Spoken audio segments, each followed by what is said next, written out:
I am in Oklahoma City covering the Yes on 805 watch party. It's one of two state questions on the ballot for Oklahomans to vote, and I'm joined by Chris Steele, the executive director for Oklahomans for Criminal Justice Reform, right? That's correct. It's still within polling time. For those who are wondering about State Question 805, describe it for us. Sure. State Question 805 seeks to safely reduce our prison population by eliminating excessive sentences for individuals convicted of nonviolent crimes. It's not a free pass. People would still go to prison if they're convicted, but they just wouldn't have additional decades added on to the maximum range of punishment for a nonviolent offense.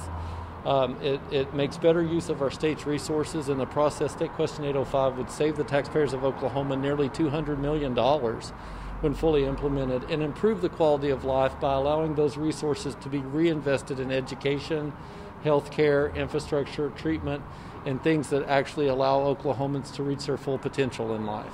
What do you say to those who argue 805 doesn't cover every nonviolent crime?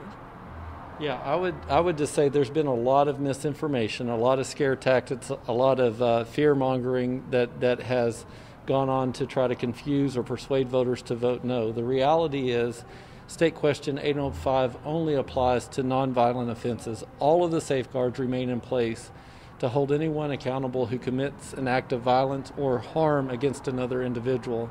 Those safeguards remain intact under State Question 805. This only applies to individuals convicted of nonviolent offenses. People have also asked how 805 affects domestic abuse offenders or domestic violence offenders.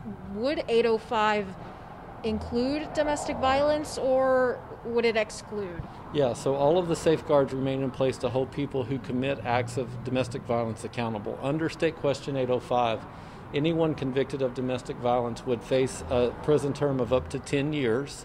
They would also face two separate reviews by the Pardon and Parole Board and a third review by the governor of the state of Oklahoma before they would even be considered eligible for release. None of that changes under State Question 805. In addition to that, prosecutors maintain the discretion to charge any act of domestic violence as its violent counterpart. So if the facts match the evidence, the case could be charged as assault and battery with intent to do bodily harm, with assault and battery with intent to maim, with assault and battery with a dangerous weapon. All of those are violent crimes that carry a charge of up to life in prison.